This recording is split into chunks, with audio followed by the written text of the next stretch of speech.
नमस्कार दोस्तों, मैं हूं आपका दोस्त केबी और इस वीडियो से हम स्टेट करंट अफेयर की शुरुआत करेंगे। और इस वीडियो में फिलहाल हम लोग मध्य प्रदेश के करंट अफेयर को डिस्कस करेंगे, जनवरी से लेकर के अप्रैल के बीच के। और इसी प्रकार से जितने भी हमारे हिंदी भाषी राज्य हैं, यानी कि जहां के लोग हिंदी को समझ सकते हैं, उन सभी राज्यों के करंट अफेयर एक एक करके हम लोग डिस्कस करेंगे। जैसे आज हम लोग मध्य प्रदेश का डिस्कस कर रहे हैं, उसी प्रकार से कल शाम की जो वीडियो होगी उसमें हम लोग उड़ीसा करंट अफेयर को डिस्कस करने वाले हैं। तो वीडियो अगर आपको पसंद आता है तो वीडियो को लाइक और दोस्तों के साथ में शेयर जरूर किया करें। चलिए वीडियो की शुरुआत करते हैं। तो सबसे पहले हम लोग कुछ बेसिक चीज़ों के बारे में बात करेंगे मध्य प्रदेश राज्य के। तो इसकी स्थापना 1 नवंबर 1956 को हुई थी और इसीलिए मध्य प्रदेश 1 नवंबर को अपना स्थापना दिवस भी मनाता है। वर्तमान में यहाँ के सीएम है शिवराज सिंह चौहान। वर्तमान में यहाँ के राज्यपाल हैं लालजी टंडन। यहाँ की विधानसभा में कुल मिलाकर के 231 सीटें हैं। अब ध्यान रखिएगा, 230 सीटें यहाँ पर होती हैं और जो एक व्यक्ति होता है इसे राज्यपाल के द्वारा विधानसभा में मनोनीत किया जाता है। उच्च न्यायालय यहाँ का मिलेगा जबलपुर में। तो यहाँ पर भी लोग अक्सर गलती कर देते हैं क्योंकि भोपाल में यहाँ का उच्च न्यायालय नहीं है। ये जो उच्च न्यायालय जबलपुर में है, इसकी 2 खंडपीठ भी आपको मिलेगी। एक तो है ग्वालियर में और दूसरी आपको मिल जाएगी इंदौर में। लोकसभा में यहाँ पर सीटों की संख्या है 29 यानी कि 29 और राज्यसभा में है 11 सीटें। तो ये रहा राज्य व्यवस्था के बारे में। अब हम लोग मध्य प्रदेश के राजकीय प्रतीकों को भी जानेंगे। यहाँ का जो राजकीय पशु है वह आपका बारहसिंघा है। यहाँ का जो राजकीय पक्षी है उसे हम लोग दूधराज के नाम से जानते हैं, ये आप देख सकते हैं। राजकीय पुष्प की बात करें तो सफ़ेद लिली यहाँ का राजकीय पुष्प है। राजकीय वृक्ष यहाँ का है बरगद। और यहाँ पे आगे अगर हम लोग बात करते हैं तो राजकीय फल मध्य प्रदेश का है आम। यहाँ की राजकीय मछली है महसीर मछली और राजकीय भाषा यहाँ की है हिंदी। तो ध्यान रखिएगा, राजकीय पशु बारहसिंघा, राजकीय पशु दूधराज, राजकीय पुष्प सफ़ेद कुमुदनी, राजकीय वृक्ष बरगद, राजकीय फल आम, राजकीय मछली महसीर और राजकीय भाषा यहाँ की है हिंदी। तो ये है आपकी महसीर मछली।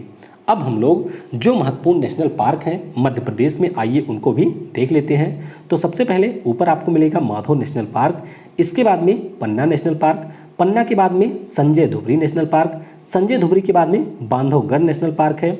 उसके अलावा मांडला जीवाश्म नेशनल पार्क भी आपको मिलेगा मध्य प्रदेश में। कान्हा नेशनल पार्क आपको मध्य प्रदेश में मिलेगा।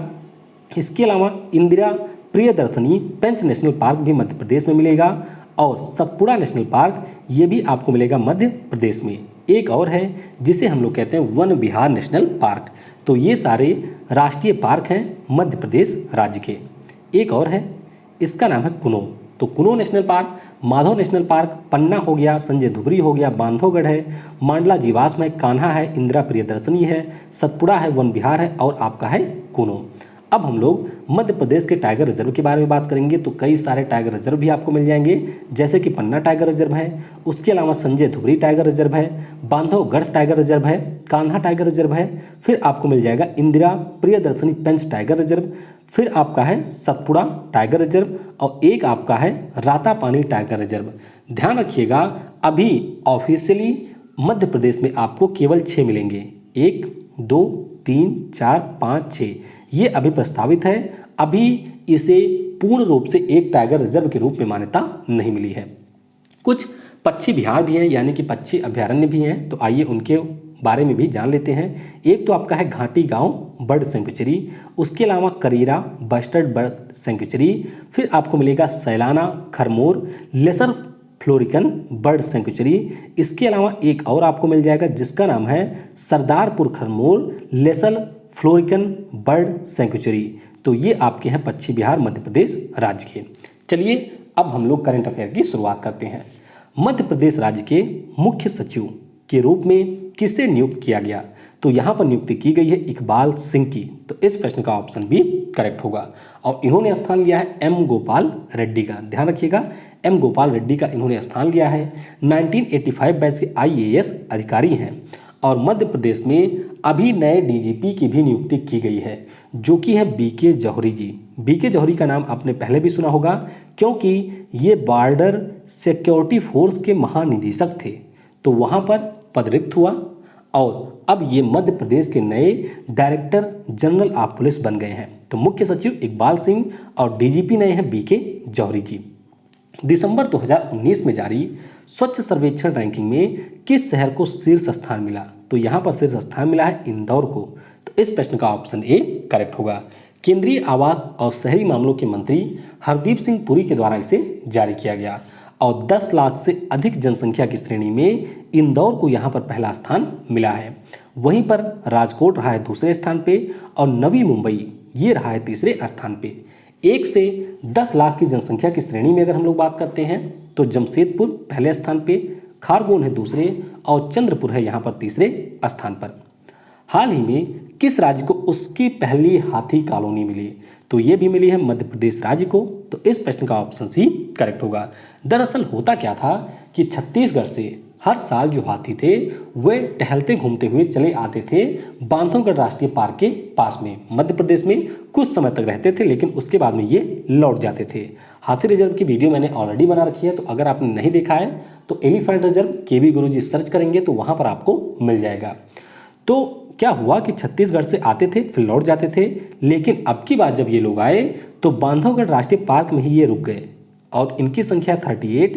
तो इस प्रकार से मध्य प्रदेश राज्य को एक नई हाथी कॉलोनी मिल गई है। हाथियों की बात करते हैं तो भारत में सबसे ज़्यादा हाथी आपको मिलेंगे कर्नाटक में, असम में उसके बाद दूसरे नंबर पे हैं और केरल में है तीसरे नंबर पर। हाथियों की जो गणना होती है इससे पहले 2017 में हुई थी, प्रत्येक 5 वर्षों पर ये होती है। अगली गणना इनकी होगी 2022 में। किस राज्य की सरकार ने मुख्यमंत्री कर्मचारी स्वास्थ्य बीमा योजना शुरू की? तो ये शुरू की है मध्य प्रदेश की सरकार ने। तो इस प्रश्न का ऑप्शन डी करेक्ट होगा। अब इससे मध्य प्रदेश राज्य के जो कर्मचारी हैं वह सारे लाभान्वित होंगे। अगर कोई व्यक्ति ओपीडी में जाकर के सामान्य रूप से इलाज करवाता है तो 10,000 रुपये तक का मुफ्त इलाज की सुविधा कर्मचारियों को मिलेगी जो कि मध्य प्रदेश राज्य के हैं। सामान्य उपचार के लिए प्रति वर्ष 5 लाख रुपए मिलेंगे उनको, और अगर कोई गंभीर बीमारी है उसका इलाज वे करवाएंगे तो फिर उनको 10 लाख रुपए तक का मुफ्त इलाज की सुविधा राज्य सरकार के द्वारा दी जाएगी। किस राज्य की सरकार ने कुलदीप सिंह को वर्ष 2018 के लिए राष्ट्रीय लता मंगेशकर पुरस्कार से सम्मानित किया? तो ये सम्मान दिया है मध्य प्रदेश की सरकार ने। तो मध्य प्रदेश की सरकार के द्वारा राष्ट्रीय लता मंगेशकर पुरस्कार 2017 के लिए दिया गया है गायिका सुमन कल्याणपुर को और 2018 के लिए दिया गया है संगीत निदेशक कुलदीप सिंह को। इस अवार्ड के फलस्वरूप 2 लाख रुपए, 1 साल, श्रीफल और प्रशस्ति पत्र दिया जाता है राज्य सरकार के द्वारा। तो यहाँ पर आप देख सकते हैं सुमन कल्याणपुर जो कि गायिका हैं और कुलदीप सिंह ये एक संगीत निर्देशक हैं। किस राज्य की सरकार ने सभी विश्वविद्यालयों में गांधी पीठ स्थापित करने के निर्देश दिए? तो ये निर्देश दिया था मध्य प्रदेश की सरकार ने।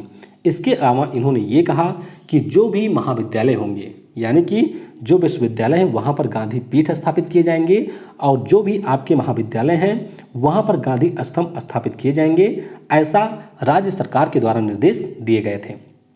NCACR द्वारा जारी भारत के पहले NCACR land records and services index 2020 में कौन सा राज्य शीर्ष पर रहा? तो यहाँ पर शीर्ष पर रहा है मध्य प्रदेश राज्य। तो इस प्रश्न का ऑप्शन बी करेक्ट होगा। NCAER के बारे में आपको पता होना चाहिए। इसका पूरा नाम है national council of applied economic research और ये जो रिपोर्ट थी इसमें मुख्य रूप से इस चीज़ को मेजर किया गया कि जो भी राज्यों की भूमि है उनके रिकॉर्ड को किस स्तर तक किसी राज्य ने डिजिटलाइज कर दिया है यानी कि उसको डिजिटल बना दिया है। तो मध्य प्रदेश का स्कोर यहाँ पर रहा 74.9 और इसके साथ ये पहले स्थान पे रहा। उड़ीसा रहा है दूसरे स्थान पे और महाराष्ट्र रहा है इसमें तीसरे स्थान पे। कुल मिलाकर के 33 राज्यों का सर्वे यहाँ पर किया गया था जिनमें से लद्दाख रहा है सबसे निचले स्थान पर। जनवरी 2020 में भारत के किस शहर में 2 दिवसीय SQAY प्रतियोगिता की शुरुआत हुई? तो ये शुरू हुआ था मध्य प्रदेश की राजधानी भोपाल में। तो इस प्रश्न का ऑप्शन ए करेक्ट होगा। तो एक भारत श्रेष्ठ भारत के अंतर्गत अंडर 19 श्रेणी की यह एक प्रतियोगिता होती है जिसमें यहाँ पर आप देख सकते हैं मार्शल आर्ट होता है और तलवारबाजी कौशल का प्रदर्शन यहाँ पर किया जाता है। जनवरी 2020 में मध्य प्रदेश राज्य के पहले एयर कार्गो टर्मिनल का उद्घाटन किस शहर में किया गया? तो इसका उद्घाटन किया गया है भोपाल में। तो इस प्रश्न का ऑप्शन डी करेक्ट होगा। भोपाल में जो एयरपोर्ट है उसका नाम है राजा भोज अंतर्राष्ट्रीय हवाई अड्डा। तो यहीं पर मध्य प्रदेश के पहले एयर कार्गो टर्मिनल की शुरुआत हुई है। एयर कार्गो टर्मिनल का मतलब क्या होता है? जैसे ये मान लीजिए हमारा भारत हो गया, प्रायद्वीपीय भारत, और कहीं से जहाज से सामान आता है तो तट के पास में जो हमारे बंदरगाह होते हैं वहाँ पर उतरता है। उसके बाद में इन सामानों को हवाई जहाज के माध्यम से अन्य स्थानों पर भेजा जाता है कई बार, तो वही होता है एयर कार्गो टर्मिनल। यानी कि जो कार्गो हैं उन्हें शिप के माध्यम से अब लाया जाएगा मध्य प्रदेश के भोपाल एयरपोर्ट पर। युवा स्वाभिमान योजना किस राज्य की सरकार के द्वारा शुरू की गई? तो ये शुरू की गई है मध्य प्रदेश राज्य की सरकार के द्वारा। और यहाँ पर युवा स्वाभिमान योजना के अंतर्गत जो भत्ते अभी तक दिए जा रहे थे बेरोजगारों को, उसे बढ़ा करके 5,000 रुपये प्रतिमाह किया गया और 100 की बजाय 365 दिन काम की भी घोषणा की गई। वर्ष 2019 यानी कि पिछले वर्ष इस योजना की शुरुआत हुई थी। प्रधानमंत्री मातृ वंदना योजना के कार्यान्वयन में किस राज्य को पहला स्थान प्राप्त हुआ? तो पहला स्थान मिला है मध्य प्रदेश को। तो इस प्रश्न का ऑप्शन ए करेक्ट होगा। जो हमारी केंद्रीय महिला और बाल विकास, इसके साथ साथ कपड़ा मंत्री हैं स्मृति ईरानी जी, उनके द्वारा यह सम्मान दिया गया। बात करते हैं प्रधानमंत्री मातृ वंदना योजना की। तो इसकी शुरुआत हुई थी 2016 में और इस योजना के अंतर्गत जो भी प्रेग्नेंट वुमेन होती हैं उनको 5,000 तक की वित्तीय सहायता केंद्र सरकार के द्वारा दी जाती है। तो मध्य प्रदेश को पहला स्थान मिला और मध्य प्रदेश का जिला है इंदौर, जिसे भी पुरस्कृत किया गया प्रधानमंत्री मातृ वंदना योजना के कार्यान्वयन के लिए। इंटरनेशनल इंडियन फिल्म अकादमी अवार्ड्स, बात हो रही है आईफा की, तो इसके 21वें संस्करण का आयोजन किस शहर में किया जाएगा? तो ये आयोजित किया जाएगा इंदौर में। तो इस प्रश्न का ऑप्शन बी करेक्ट होगा। हालांकि मार्च में ही इसका आयोजन किया जाना था, लेकिन कोविड-19 के कारण अभी फिलहाल के लिए इसे टाल दिया गया है। लेकिन ये जो पुरस्कार समारोह है इसका आयोजन इंदौर में किया जाएगा। आपने देखा होगा कि जब भी कोई पुरस्कार समारोह होता है तो उसके पहले एक मेगा बॉलीवुड सेरेमनी होती है। तो यहाँ पर जो मेगा बॉलीवुड सेरेमनी होगी उसका आयोजन राजधानी भोपाल में किया जाएगा। किस राज्य की सरकार के द्वारा गांव के मानचित्रण के लिए ड्रोन का उपयोग किया जाएगा? तो ये राज्य है मध्य प्रदेश। तो इस प्रश्न का ऑप्शन ए करेक्ट होगा। और अभी आपको याद होगा कि जो हमारे पीएम हैं उनके द्वारा भी गांव की मैपिंग के लिए एक योजना की शुरुआत की गई है। तो उस योजना का नाम क्या है वह आपको नीचे कमेंट सेक्शन में लिखना है। मध्य प्रदेश के किस शहर में हुनर हाट का आयोजन किया गया? तो ये किया गया इंदौर में। तो इस प्रश्न का ऑप्शन डी करेक्ट होगा। उस समय यानी कि जो राज्यपाल थे लालजी टंडन, उनके द्वारा हुनर हाट का आयोजन किया गया। हुनर हाट के बारे में मैं आपको पहले भी बता चुका हूं कि हुनर हाट अल्पसंख्यक समुदायों के कारीगरों द्वारा जो भी बनाए गए हस्तशिल्प या पारंपरिक उत्पाद होते हैं उनकी प्रदर्शनी कहलाती है। और इसे आयोजित कौन करता है? उस्ताद, यानी कि upgrading the skill and training in traditional arts craft for development scheme. और अभी मैंने आपको बताया था कुछ समय पहले डेली करंट वाले वीडियो में कि सितंबर 2020 से फिर से हुनर हाट का आयोजन शुरू होगा और इस बार इसकी थीम होगी लोकल टू ग्लोबल। फरवरी 2020 में राष्ट्रीय जल सम्मेलन यानी कि नेशनल वाटर कॉन्क्लेव का आयोजन किस शहर में किया गया? तो ये भी आयोजित हुआ राजधानी भोपाल में। तो इस प्रश्न का ऑप्शन ए करेक्ट होगा। उस समय के जो सीएम थे, अब तो सीएम शिवराज सिंह चौहान हैं, तो सीएम थे कमलनाथ जी, तो उनके द्वारा मध्य प्रदेश की राजधानी भोपाल में इसका उद्घाटन किया गया। और इसमें द वाटरमैन ऑफ इंडिया के नाम से मशहूर राजेंद्र सिंह जी भी शामिल हुए थे। IRCTC द्वारा संचालित भारत की तीसरी निजी ट्रेन काशी महाकाल एक्सप्रेस वाराणसी से किस शहर को जोड़ेगी? तो ये जोड़ेगी वाराणसी से इंदौर को। तो इस प्रश्न का ऑप्शन ए करेक्ट होगा। 16 फरवरी को जो हमारे पीएम हैं नरेंद्र मोदी जी, इनके द्वारा वाराणसी में इसका उद्घाटन किया गया और 20 तारीख से इसका संचालन शुरू हुआ फरवरी माह में। अब ये वाराणसी आपको मिल जाएगा उत्तर प्रदेश में, यह उत्तर प्रदेश है, यहाँ पर है मध्य प्रदेश नीचे और यहाँ पर आपको इंदौर मिलेगा। तो ये जोड़ेगी और ध्यान रखिएगा ये भारत की तीसरी निजी ट्रेन है। पहली निजी ट्रेन के बारे में आपको जरूर ध्यान रखना है जो कि वाराणसी से जोड़ती है, लखनऊ से जोड़ती है दिल्ली को। कहाँ से? लखनऊ से दिल्ली को जोड़ती है। एकीकृत वाहन पंजीकरण कार्ड यानी कि यूनिफाइड व्हीकल रजिस्ट्रेशन लॉन्च करने वाला भारत का पहला राज्य कौन बना? तो पहला राज्य बन गया है मध्य प्रदेश। तो इस प्रश्न का ऑप्शन ए करेक्ट होगा। बात करते हैं यहाँ पर यूनिफाइड व्हीकल रजिस्ट्रेशन की।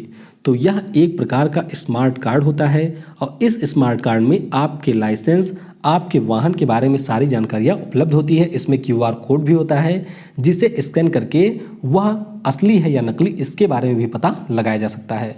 तो यूनिफाइड ड्राइविंग लाइसेंस की सुविधा को भी लॉन्च किया मध्य प्रदेश ने, लेकिन आपको यहाँ पर दो चीज़ें ध्यान रखनी है।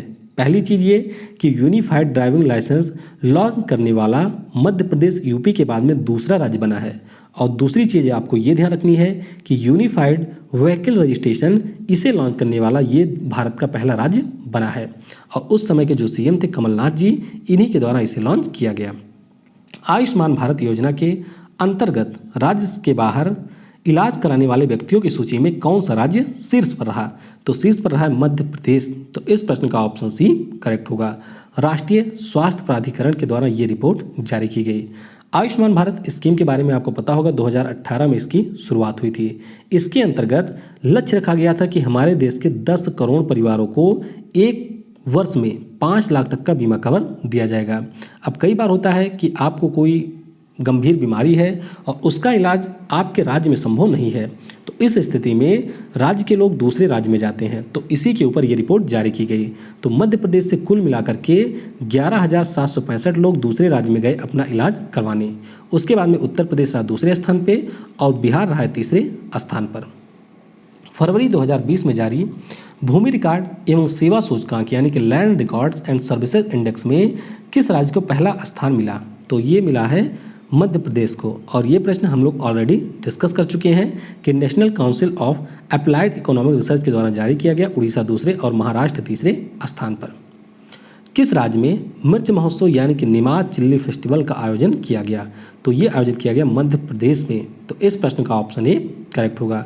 तो ये जो है उसे मध्य प्रदेश के खारगोन जिले में मध्य प्रदेश की सरकार के द्वारा आयोजित किया गया। और आयोजन का उद्देश्य क्या था कि मिर्ची उत्पादन और मिर्ची आधारित जो भी उद्योग हैं, विशेषकर निमारी ब्रांड का जो मिर्च होता है, इसको बढ़ावा दिया जाए। किस राज्य की सरकार ने रामवन गमन पथ के निर्माण परियोजना के लिए एक ट्रस्ट का गठन किया? तो ये गठन किया है मध्य प्रदेश की सरकार ने। तो इस प्रश्न का ऑप्शन ए करेक्ट होगा। और उस समय के जो CM थे कमलनाथ जी, वह इस ट्रस्ट के अध्यक्ष थे। इसके अंतर्गत होगा क्या? चित्रकूट यानी कि जिस मार्ग से होकर के भगवान राम 14 वर्ष के वनवास पे गए थे, वहीं पर परिक्रमा मार्ग का निर्माण किया जाएगा। तो चित्रकूट से अमरकंटक तक ये परिक्रमा मार्ग प्रस्तावित है। इसके अलावा सीता जी ने जहाँ पर अग्नि परीक्षा दिया था, उस स्थान पर एक मंदिर और म्यूजियम का निर्माण भी राज्य सरकार के द्वारा किया जाएगा। पूरे शहर को सैनिटाइज करने के लिए ड्रोन का प्रयोग करने वाला भारत का पहला शहर कौन बना? तो ये आप देख सकते हैं, कोविड-19 के कारण इसे सैनिटाइज किया गया था और ये शहर है आपका इंदौर। तो इस प्रश्न का ऑप्शन बी करेक्ट होगा। तो इंदौर नगर निगम की सहायता से यानी कि इंदौर नगर निगम ने 2 ड्रोन की सहायता से सोडियम हाइपोक्लोराइड के साथ अन्य रसायनों का छिड़काव किया था इंदौर जिले में। किस राज्य की सरकार ने कोविड-19 की लड़ाई में तैनात पुलिस व अन्य स्वास्थ्य कर्मियों के लिए 50 लाख रुपए के बीमा की घोषणा की? तो ये घोषणा की है मध्य प्रदेश की सरकार ने। तो इस प्रश्न का ऑप्शन ए करेक्ट होगा। तो यहाँ पर जो भी स्वास्थ्य कर्मी कोविड-19 के खिलाफ लड़ाई में लगे हुए हैं, अगर उनमें से किसी की डेथ हो जाती है तो उसके परिवार को 50 लाख रुपए दिए जाएंगे। इसी प्रकार से दिल्ली सरकार के द्वारा स्वास्थ्य कर्मियों के 1 करोड़ के बीमा का प्रावधान किया गया है। केंद्र सरकार ने भी 50 लाख के बीमा का प्रावधान किया है और पश्चिम बंगाल की सरकार ने अपने यहाँ पर 10 लाख के बीमे का प्रावधान किया है। किस राज्य की सरकार ने कोविड-19 के इलाज करने वाले स्वास्थ्य कर्मियों को 10,000 रुपये प्रति माह देने की घोषणा की? तो ये घोषणा की है मध्य प्रदेश की सरकार ने। तो इस प्रश्न का ऑप्शन बी करेक्ट होगा। किस राज्य की सरकार द्वारा मुख्यमंत्री कोविड-19 योद्धा कल्याण योजना की घोषणा की गई? तो ये घोषणा की है मध्य प्रदेश की सरकार ने। तो इस प्रश्न का ऑप्शन बी करेक्ट होगा। अब इस योजना के अंतर्गत होगा क्या? तो इस योजना के अंतर्गत जो भी हमारी आंगनवाड़ी की कार्यकर्ता हैं, आपको पता होगा कि इनके द्वारा घर घर जाया जाता है, वहाँ पर लोगों के स्वास्थ्य की जांच की जाती है। तो इसीलिए इन सभी का बीमा किया गया है राज्य सरकार के द्वारा। अगर कोई आंगनवाड़ी कार्यकर्ता जो कि कोविड-19 से ग्रसित होती है और उसकी डेथ हो जाती है, तो उसके परिवार को 50 लाख रुपए राज्य सरकार के द्वारा दिए जाएंगे। तो 1 लाख आंगनवाड़ी कार्यकर्ताओं का इस प्रकार से बीमा किया गया है। किस राज्य की सरकार ने जीवन शक्ति योजना को लॉन्च किया? तो ये लॉन्च किया है मध्य प्रदेश की सरकार ने। तो इस प्रश्न का ऑप्शन डी करेक्ट होगा। अब इसके अंतर्गत होगा क्या, तो इसके अंतर्गत जो भी हमारे शहरी क्षेत्र में रहने वाली महिलाएं हैं, अगर उन्हें मास्क बनाने का तरीका पता है तो वे कॉल सेंटर में कार्य करके अपने आप को पंजीकृत करेंगी और पंजीकृत करने के बाद में मास्क को सूती कपड़े की सहायता से उन्हें निर्मित करना है और सीएम शिवराज सिंह चौहान के द्वारा इसका शुभारंभ किया गया है। फायदा इससे ये होगा कि महिलाओं के द्वारा जो भी मास्क बनाए जाएंगे उनको राज्य सरकार 11 रुपये में खरीदेगी, यानी कि एक मास्क का 11 रुपये राज्य सरकार के द्वारा उन महिलाओं को पे किए जाएंगे। किस राज्य की सरकार ने जीवन अमृत योजना की शुरुआत की, तो ये भी शुरू किया है मध्य प्रदेश की सरकार ने। तो इस प्रश्न का ऑप्शन ए करेक्ट होगा। अब यहाँ पर क्या है, मैं आपको बता चुका हूँ कि कोविड-19 में सबसे इम्पॉर्टेंट रोल होता है इम्यून सिस्टम का, या कोई भी वायरस से होने वाली डिसीज है तो उसमें मेन रोल होता है हमारे इम्यून सिस्टम का। तो राज्य के जो भी नागरिक हैं उनके इम्यून सिस्टम को बेहतर बनाने के लिए जीवन अमृत योजना की शुरुआत की गई है। इसके अंतर्गत आयुष विभाग के द्वारा निर्मित त्रिकटु चूर्ण का जो पैकेट है इसका वितरण राज्य के नागरिकों को किया जाएगा। तो लगभग 1 करोड़ लोग हैं जिनको 50 ग्राम के त्रिकटु चूर्ण के पैकेट का वितरण राज्य सरकार के द्वारा किया जाएगा। कुछ अन्य चीज़ें आइए जान लेते हैं मध्य प्रदेश के बारे में, और यहाँ से भी प्रश्न पूछे जा सकते हैं। अभी जो हमारे यहाँ पर वन, पर्यावरण और जलवायु परिवर्तन मंत्रालय है उनके द्वारा राष्ट्रीय चंबल अभ्यारण्य को इको सेंसिटिव जोन घोषित किया गया है। इको सेंसिटिव जोन का मतलब क्या होता है, यानी कि ऐसे क्षेत्र जहां पर मानवीय क्रियाकलापों के ऊपर प्रतिबंध लगाया जाता है, यानी कि वहां पर जो भी क्रियाकलाप होंगे वे सभी वन, पर्यावरण और जलवायु परिवर्तन मंत्रालय या राज्य सरकारों के निर्देशों के अनुसार ही किए जाएंगे। बात करते हैं नेशनल चंबल सैंक्चुरी की, तो यह मध्य प्रदेश के श्योपुर, मुरैना, भिंड जिले के 435 वर्ग किलोमीटर क्षेत्र में विस्तृत है। वैसे इसका विस्तार 3 राज्यों में आता है, राजस्थान हो गया, कुछ हिस्सा उत्तर प्रदेश का भी है और आपका आता है मध्य प्रदेश। तो 3 राज्यों में ये विस्तृत है। 26 जनवरी 2020 को मध्य प्रदेश के सभी स्कूलों में जो संविधान की प्रस्तावना है, यानी कि जो हमारा प्रियम्बल है, उसको पढ़ना अनिवार्य कर दिया गया। इस वर्ष की जो 63वीं राष्ट्रीय शूटिंग चैंपियनशिप है उसका आयोजन मध्य प्रदेश की राजधानी भोपाल में किया गया। अमरकंटक आपको पता होगा, जो कि एक प्रमुख चोटी है मध्य प्रदेश की, यहीं से हमारी नर्मदा नदी भी निकलती है। तो अमरकंटक के पास नर्मदा महोत्सव का आयोजन किया गया और यह एक 3 दिवसीय महोत्सव होता है। नर्मदा को माता का दर्जा दिया गया है मध्य प्रदेश में और इनकी पूजा होती है, तो इसी के उपलक्ष्य में नर्मदा महोत्सव का आयोजन किया जाता है। प्रधानमंत्री जन आरोग्य, ये मैं आपको बता ही चुका हूँ। शिवराज सिंह चौहान ये मध्य प्रदेश के 4थी बार मुख्यमंत्री बन गए हैं। मध्य प्रदेश में कुल सीटें हैं 230, जैसा कि मैंने आपको बताया। एक व्यक्ति को मनोनीत किया जाता है, तो ऐसे हैं इलेक्टेड वाली 230, खाली सीटें इस समय है 24 और बीजेपी के पास थी 107, कांग्रेस के पास थी 92। तो इस प्रकार से बीजेपी के पास में बहुमत था और मध्य प्रदेश के नए सीएम बन गए शिवराज सिंह चौहान। तो ये रहा हमारा एमपी का current affair. I hope video आपको पसंद आया होगा। तो अगर पसंद आया हो तो नीचे अपना रिस्पांस ज़रूर दीजिएगा, जिससे इसी प्रकार से मैं एमपी के आगे की वीडियो भी बना सकूं। और कल शाम की जो वीडियो होगी उसमें हम लोग उड़ीसा करंट अफेयर को डिस्कस करेंगे। Thanks for watching. जय हिंद, जय भारत और सबसे ज़रूरी, पढ़ेगा भारत तो बढ़ेगा भारत।